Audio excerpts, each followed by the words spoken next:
Hi everyone, it's Katrina.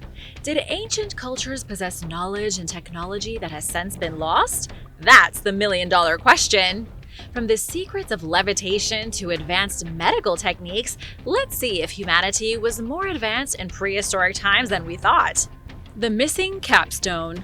Did you know that Egypt's famous pyramids once were adorned with capstones? These were called pyramidions.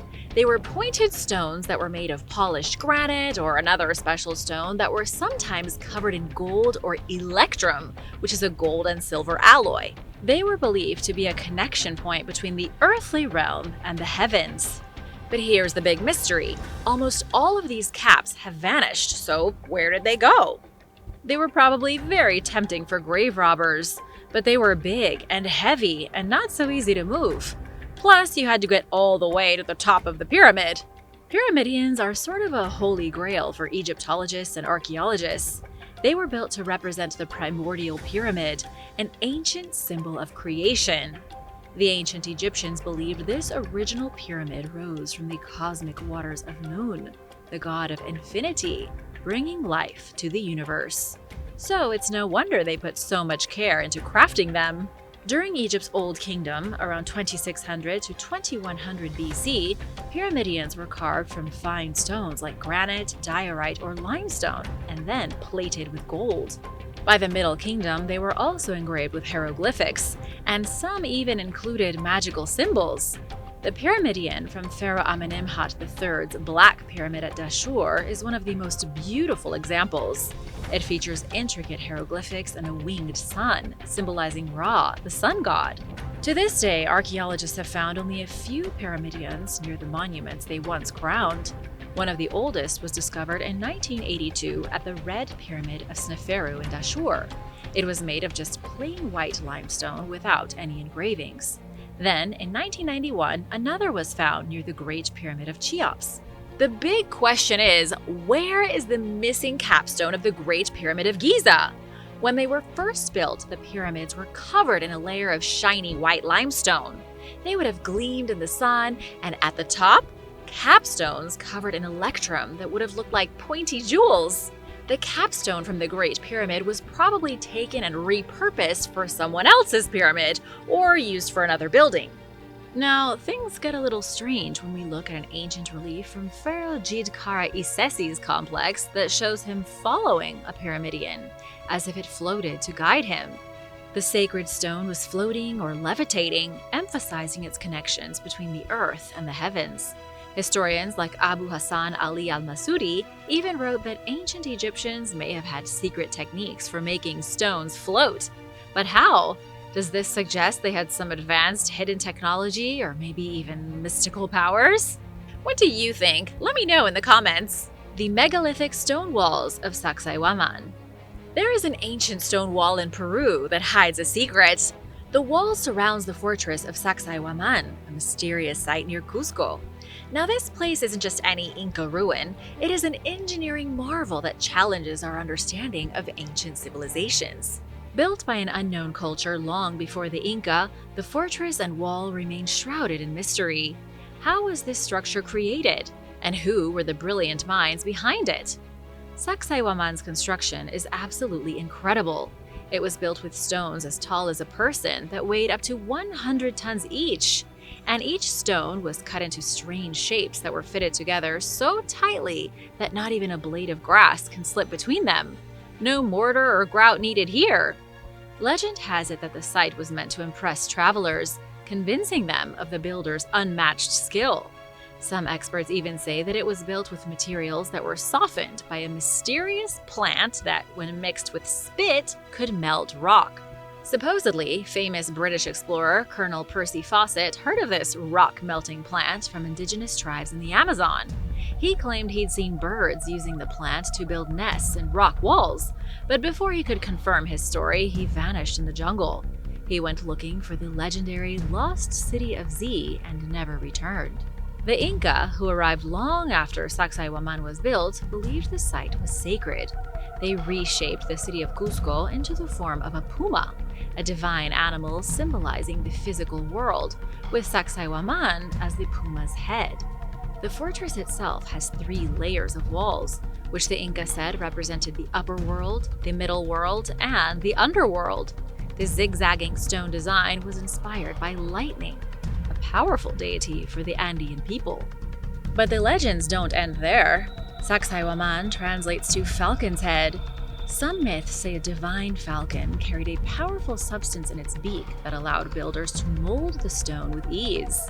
Others claim that this falcon was a reference to alien beings who flew in skyships, helping humans create the fortress with otherworldly knowledge.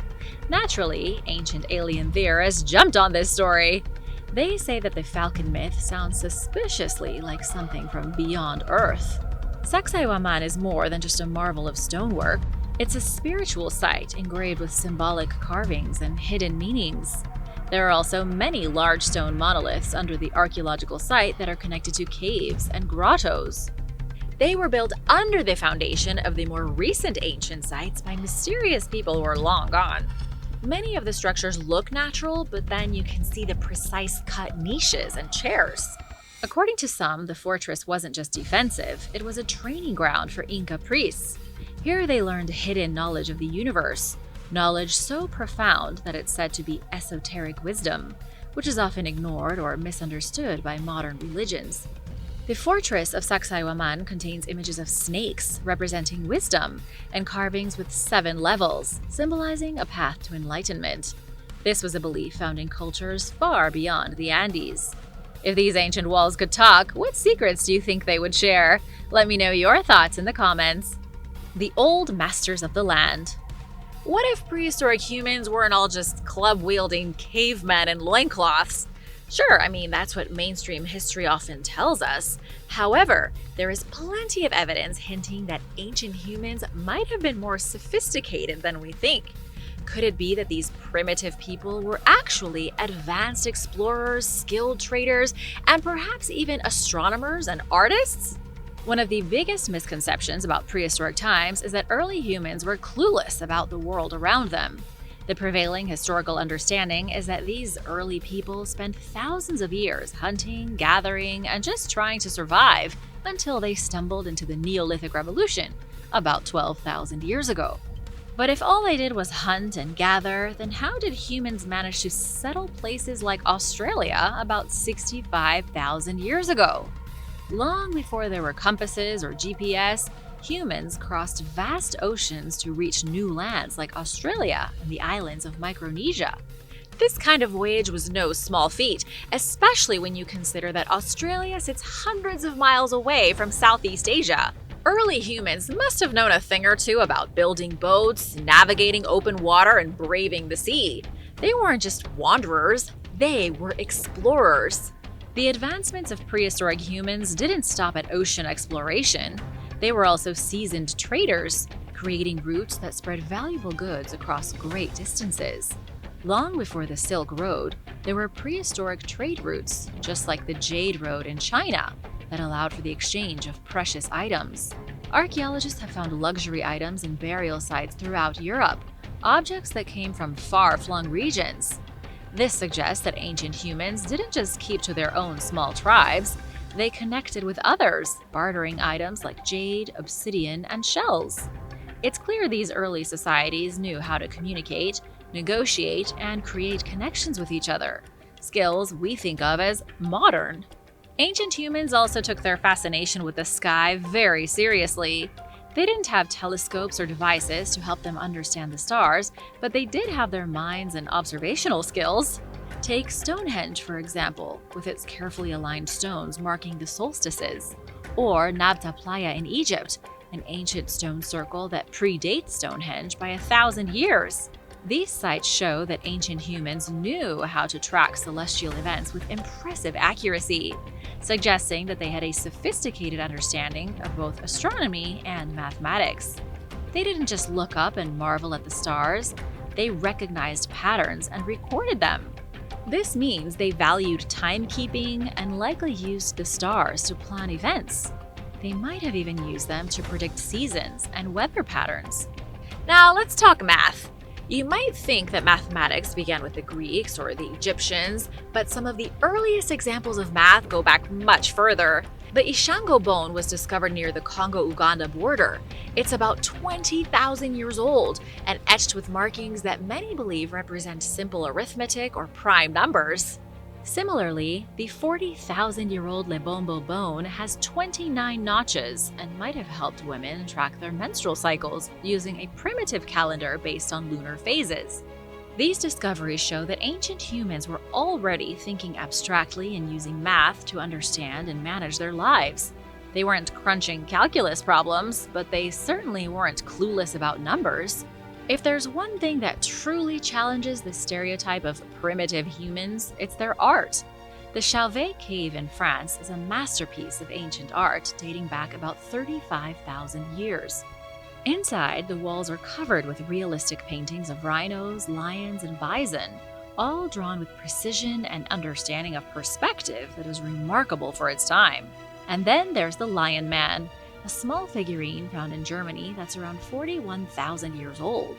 Carved from mammoth ivory, this statuette shows a human body with a lion's head, which may have had spiritual or shamanic significance. Imagine the time and skill it took to carve such a figure. It's clear that early humans weren't just surviving, but expressing themselves and creating things with deep meaning. But perhaps the most amazing example of ancient art is the sorcerer painting found in France's cave of the Trois Frères. It depicts a man with a stag's head and antlers. Some believe it represents a shaman performing a ritual, connecting with the spirit of animals to ensure a successful hunt. But others see it as one of the first deities, a sign that early humans already had a sense of the supernatural. So, were our prehistoric ancestors truly primitive? Or is it possible that they had a sophisticated, balanced life, connected with nature and driven by curiosity?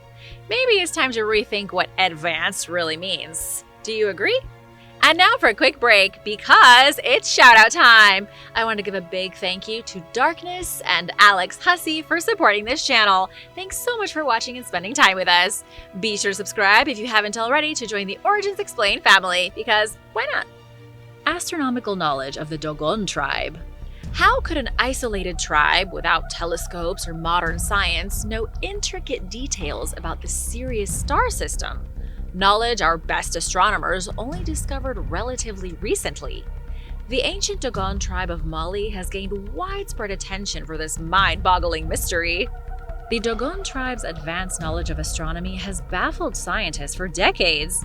In 1946, French anthropologists Marcel Griaule and Germain Dieterlen began an extensive study on the Dogon. Over 4 years, they gained the trust of the tribe's Hogans, or the spiritual leaders, who eventually revealed some ancient sacred secrets. One of these secrets centered around Sirius, the brightest star in our sky. Now, Sirius is visible without a telescope, but get this, the Dogon didn't just know about Sirius, they spoke of Sirius's hidden companion, Sirius B. This is a white dwarf so close to Sirius A that it's invisible to the naked eye. It wasn't even observed by modern astronomers until the 19th century. So, how did they know about it? That's a question that scientists would love an answer to. The Dogon claimed that Sirius B, which they called Potolo, was incredibly dense, white in color, and had a 50-year elliptical orbit around Sirius A. And guess what? Modern science confirmed each of these claims, but the Dogon somehow already knew. What's even more strange is that they described Potolo as one of the heaviest stars, with a density later calculated to be around 566 tons per cubic foot. And according to Dogon lore, it wasn't just guesswork. The Dogon explained their astronomical knowledge through stories of the Nomos, an amphibious race from beyond the stars. Based on these legends, the Nomos descended from the sky, bringing not only knowledge of the universe, but wisdom that shaped Dogon culture. You can think of the Nomos as cosmic teachers showing up on Earth. Are these legends based in truth? What do you think? The mysteries didn't stop with Sirius. The Dogon also seem to know that Jupiter has 4 main moons and that Saturn has a ring system, which are both facts we only confirmed with telescopes. They even described the Milky Way as a spiral, a detail that many cultures wouldn't have understood until modern science revealed it. So, what's going on? Did the Dogon really gain this knowledge from celestial visitors? Some skeptics argue that Grial and Dieterlen must have misinterpreted Dogon traditions. Either that, or later contact with Europeans and their science influenced their beliefs. But even that doesn't fully explain how the Dogon had such specific details, right down to the orbit of Sirius B. Advanced medicine of the ancient world. Imagine living in a world where instead of turning to doctors when sick or injured, people turn to gods and temples. In ancient times, medicine wasn't just about science. It was a mix of rituals, beliefs, and surprising medical knowledge. From the Greeks and Egyptians to the Mesopotamians and the Romans, ancient civilizations practiced medicine that was often ahead of its time. Let me first take you back to ancient Greece, where people believed the god Asclepios had the power to heal. Temples called Asclepions, often set in beautiful, peaceful areas, served as healing sanctuaries. People would travel for days to reach them, hoping for miracles. These healing spas had baths, nutritious foods, and rooms for rest and meditation, much like modern wellness retreats. But unlike today, visitors also left offerings and even made sacrifices at altars dedicated to Asclepios. Archaeologists have discovered anatomical votives, or small, carved representations of body parts, that people offered as prayers for specific injuries or illnesses. This blend of ritual and healthcare was the foundation of early Greek medical practices. And during this time, a revolutionary figure emerged, Hippocrates, the father of modern medicine. Hippocrates didn't just practice medicine, he transformed it. He introduced ideas that sound surprisingly familiar. Doctors should follow a code of ethics, keep patient information private, and observe and record patients' symptoms before making a diagnosis. Hippocrates believed that illness came from natural causes, not angry gods, and that a healthy mind and a healthy body was a key to wellness. This idea inspired treatments that focused on diet, exercise, and mental health, which are all concepts we still value today. Over in Egypt, they also had sophisticated medical knowledge. Egyptian doctors created complex treatments recorded on papyrus, and they used plants, minerals, and even honey to treat infections. Honey was used as a natural antiseptic, and they used other herbs to reduce inflammation or treat diseases. Egyptians also practiced surgeries.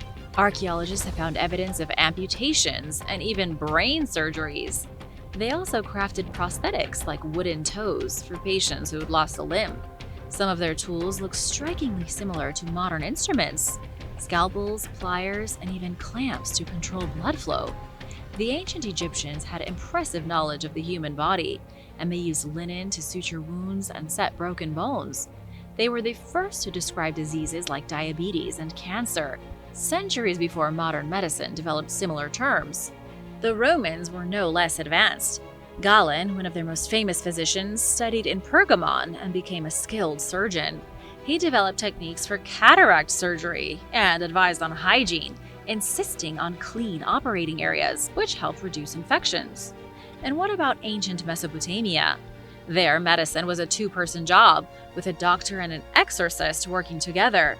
The doctor handled physical ailments, while the exorcist focused on spiritual healing, as people believed that some illnesses had supernatural causes. Mesopotamian doctors also recognized that diseases could spread, and even practiced evacuations during outbreaks. There were all kinds of surgeries and procedures and things going on in medicine that are way more advanced than you might think, even if they did mix it with magic and superstition. Secrets of levitation. Did ancient cultures really know the secrets of levitation? It seems impossible, but that's what some researchers and historians are wondering. Listen to this and let me know what you think. Ancient builders used stones weighing tons, often far exceeding structural requirements. Instead of opting for smaller, more manageable blocks, they chose to work with these enormous monoliths. This has led to speculation that they had a method to make these giant stones float or move with minimal effort.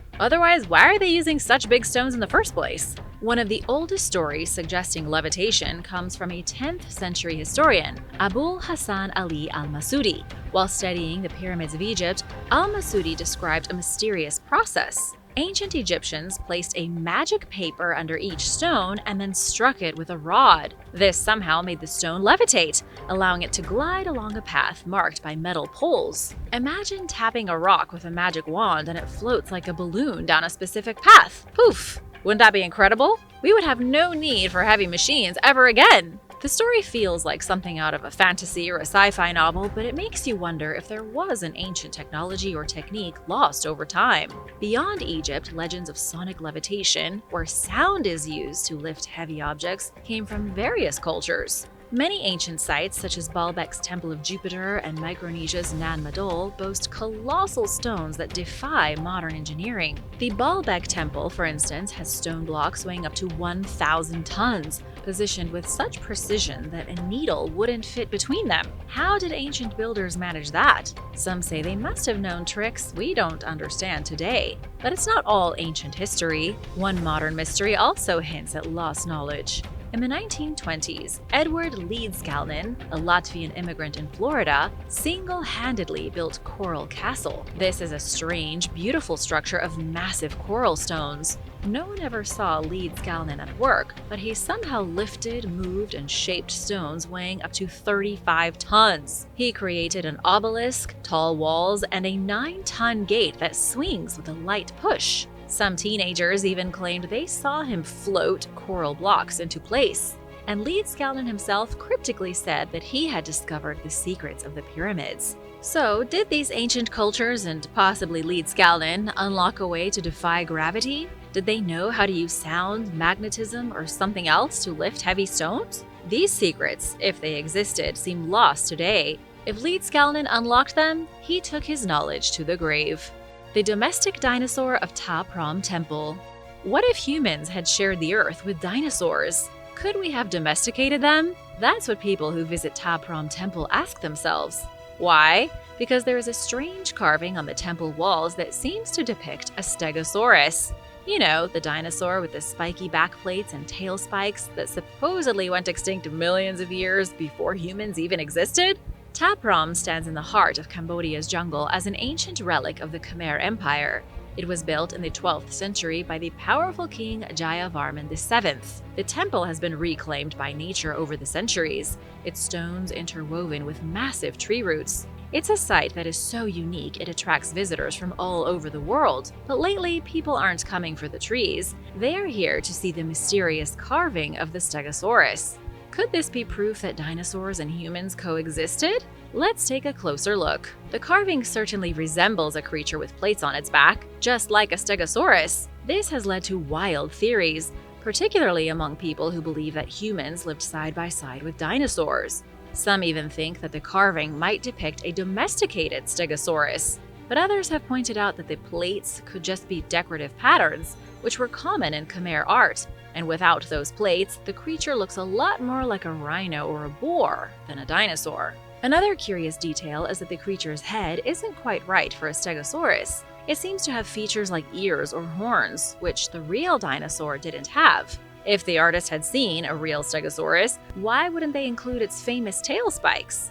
Some argue the missing spikes might indicate the creature was tamed by removing them. But this brings us to another problem. There is absolutely no evidence that the ancient Khmer people, or anyone else, domesticated dinosaurs, let alone had them as pets. Plus, we've never found any dinosaur bones from recent history that aren't fossilized. So the idea that live dinosaurs roamed 12th century Cambodia is a bit far-fetched. So, if this isn't a Stegosaurus, what is it? Scholars believe it might be a rhinoceros, or even a stylized chameleon. After all, animals like rhinos were definitely around at that time, and artists would have seen them often. It's also possible that this creature is a mythical beast, or simply an imaginative combination of animals. It's fun to imagine humans hanging out with dinosaurs, but the truth is, there's just no solid evidence for it. The most likely explanation is that the carving shows a real animal the Khmer artists knew well. But who knows? Maybe it really is a Stegosaurus. Anything is possible. The steam-powered pigeon of Architas. Nearly 2,500 years ago, a Greek philosopher named Archytas came up with something so extraordinary that it would impress engineers today. Archytas was a mathematician, astronomer, military leader, and even a friend to Plato. But one of his most amazing accomplishments, he created a self-propelled flying machine that he called the flying pigeon. This invention is considered one of the first robots in history. Now, I know what you're thinking. How did Archytas manage to make something that could fly without any engines or electricity? Well, here's the cool part. His invention relied on steam power.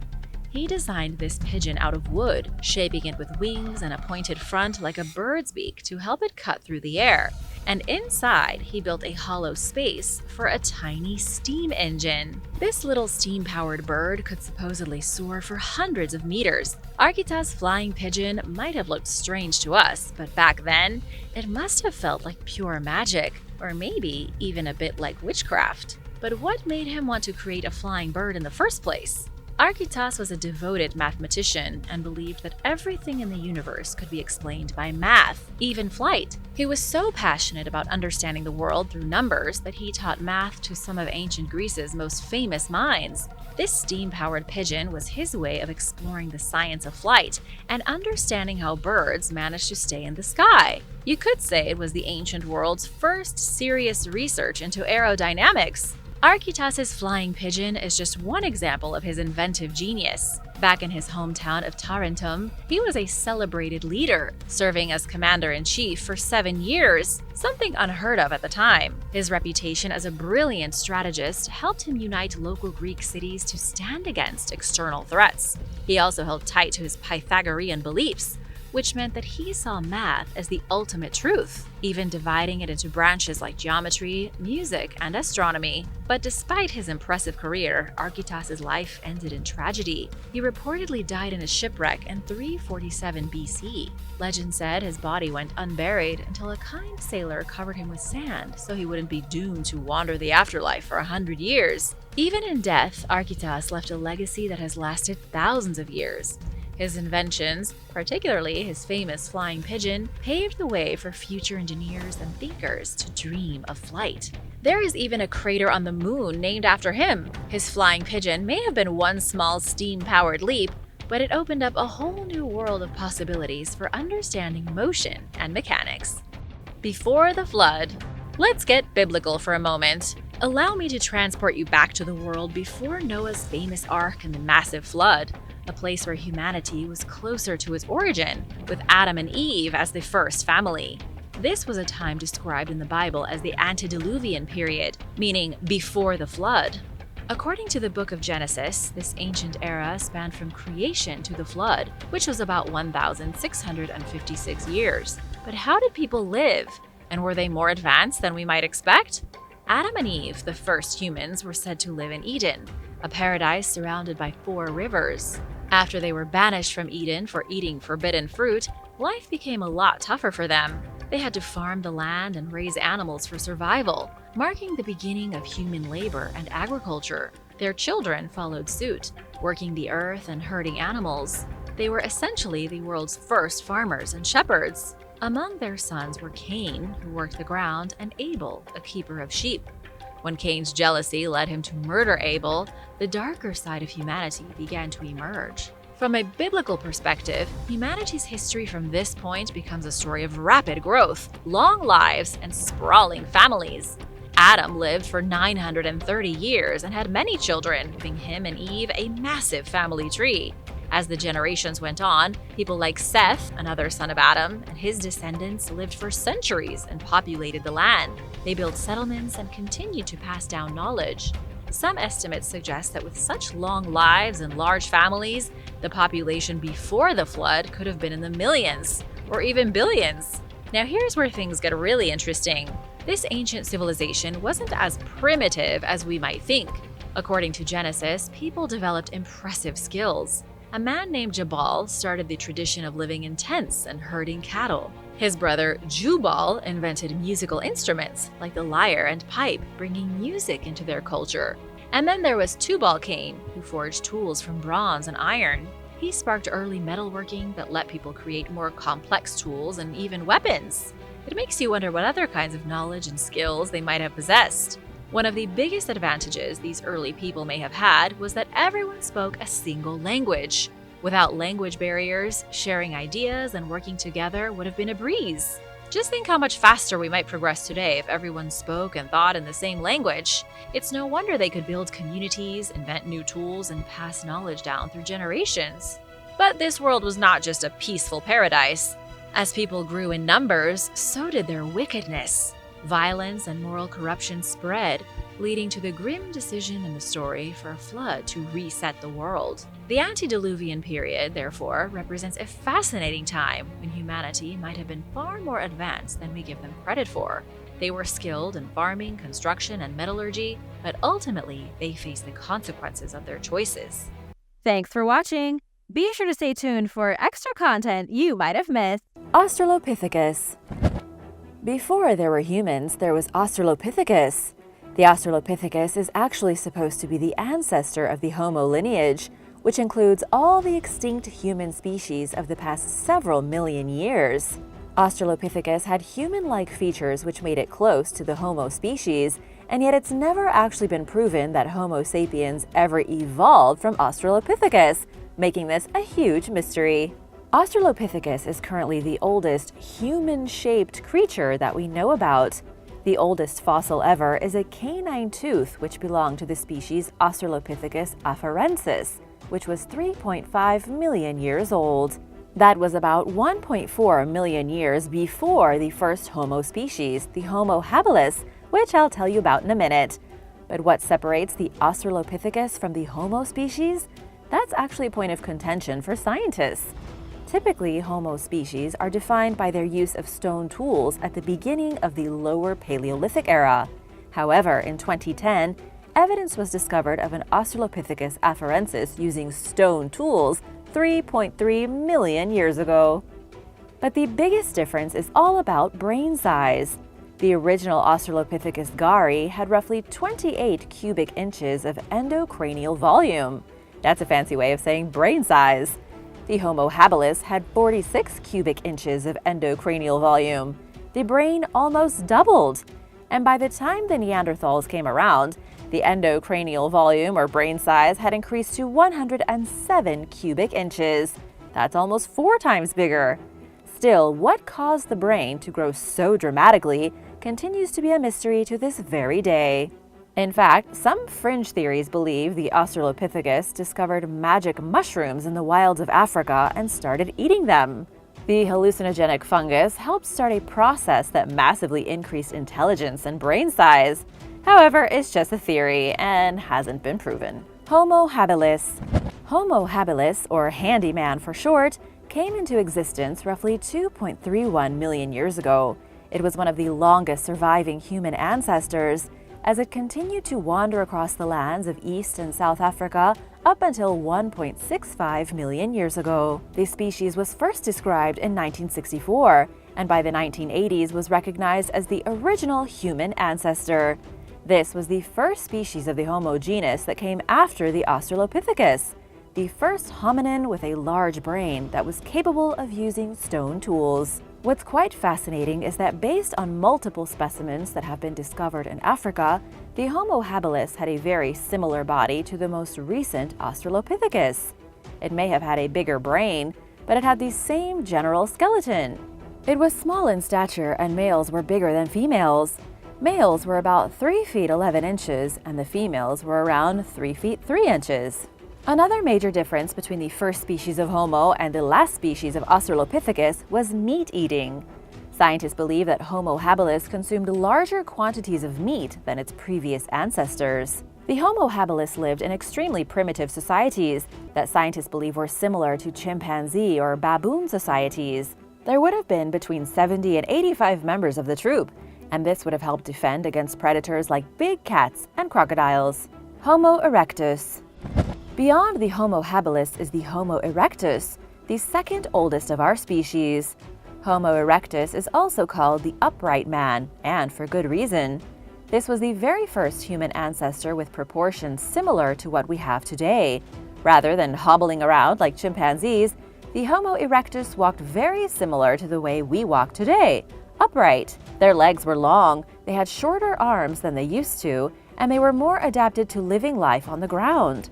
Scientists believe it was the separation from living in trees and jungles that caused the evolution of the Homo erectus, and thus massively changed the physiology of humans. Whereas the Homo habilis was extremely short, the Homo erectus could grow to massive sizes of up to 6 feet 1 inch. In other words, they could grow to be pretty much the same height as we are today. They lived up until around 110,000 years ago. However, it is important to note that even though the Homo erectus was alive up until 110,000 years ago, they weren't the only ones. The Homo erectus coexisted with other branches of humans, even at the time of their creation 1.9 million years ago. For just shy of 2 million years, Homo erectus and other species spread across the globe and may have even fought for dominance.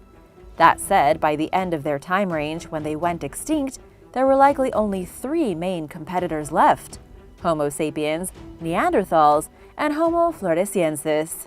The Denisovans. The Denisovans are very close relatives to modern humans and were only recently added to our family tree. Their remains were discovered in a Siberian cave back in 2010. And while not everything is known about them, scientists are confident about a few things.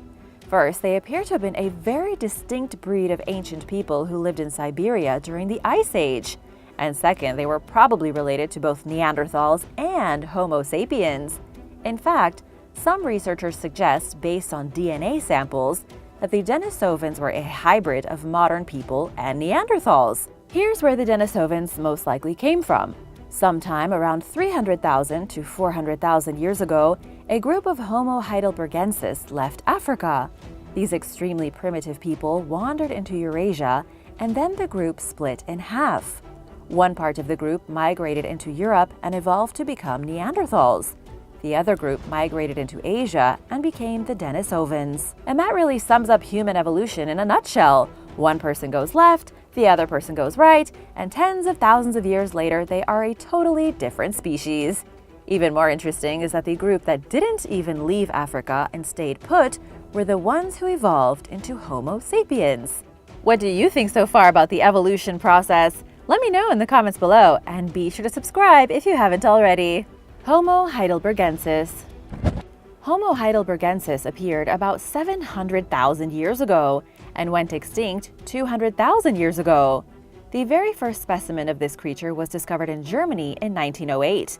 A workman near the city of Heidelberg came across a mandible in a sand pit, and this helped to build a clear picture of one of the most important human ancestors. Homo Heidelbergensis was slightly smaller than the Homo erectus, standing no taller than 5 feet 9 inches. However, they may have been more intelligent. Evidence has been found at the site of Gesher Benot Yaakov in Israel of these primitive people controlling fire. They may have built fireplaces before any other species, keeping themselves warm inside caves and socializing over heated food and bright lights. This may have been the very first Homo species which took advantage of natural shelters. Proof of them has been found all the way from the caves of Israel to the caves of France. And here's another huge thing about Homo heidelbergensis. They were the very first, according to the Smithsonian National Museum of Natural History, to hunt large animals. This would have included elephants, hippopotamuses, and even rhinoceroses. Ancient wooden spears were found in Germany from 400,000 years ago, along with the remains of 10 butchered horses. And so, the Heidelbergensis was most likely spawned from the erectus, and it also was the beginning of the Neanderthals and the Denisovans. Heidelbergensis remained living alongside them all until 200,000 years ago. Homo naledi. Homo naledi was very recently added to the list of extinct human species.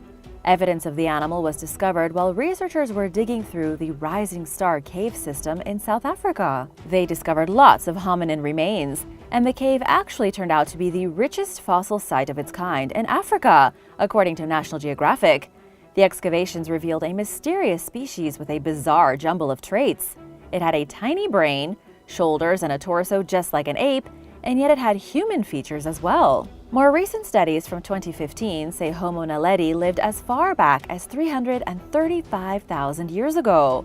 And while that at first may not mean anything, It's actually hugely significant.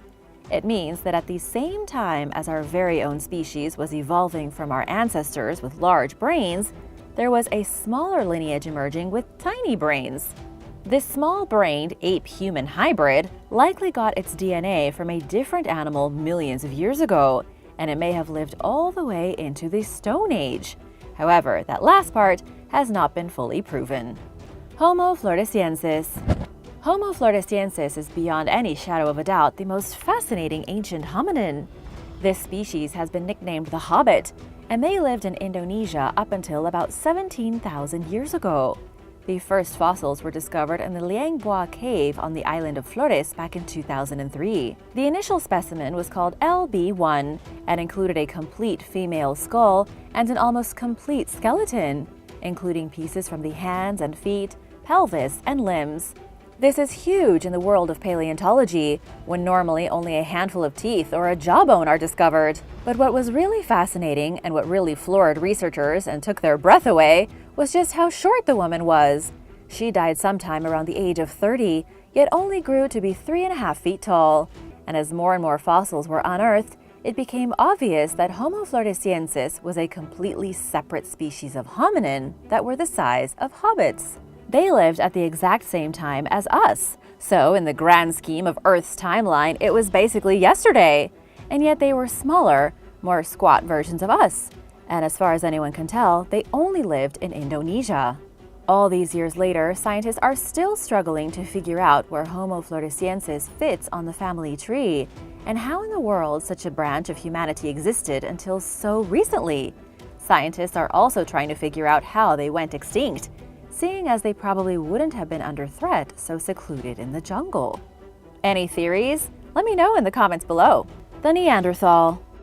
The Neanderthals are a major mystery, yet are likely our closest human relative.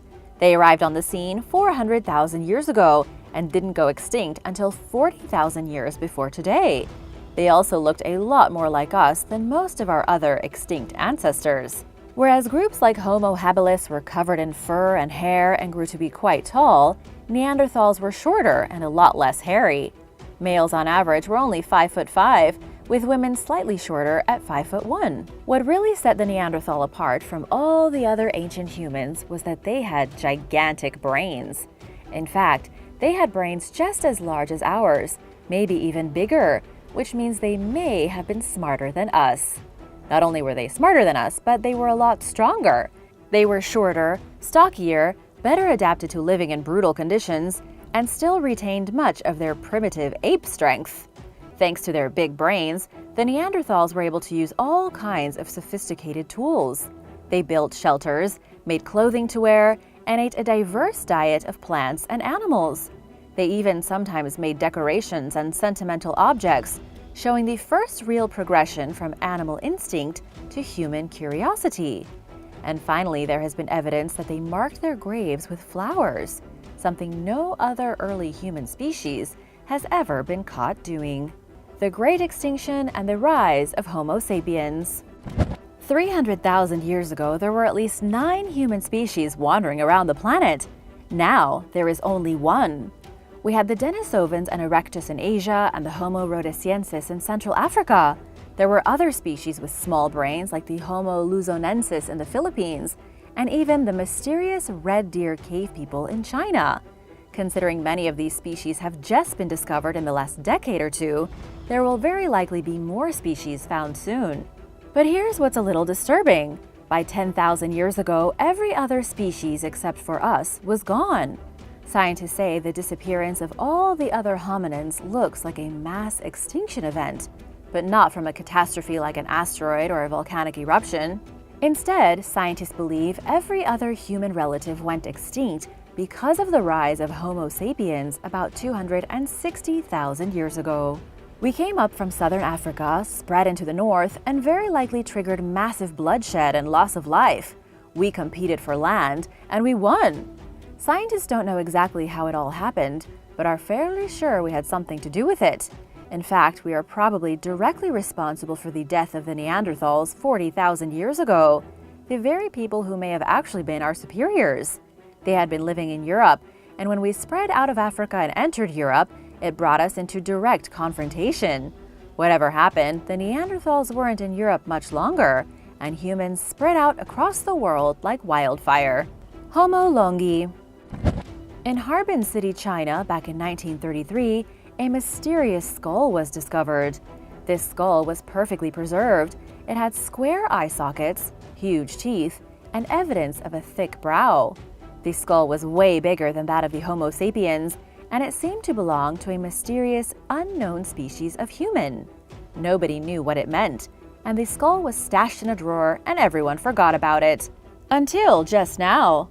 Finally, a team of Chinese and British researchers have studied the skull and identified it as a member of Homo Longi, a totally new type of hominid. Here's where things get crazy.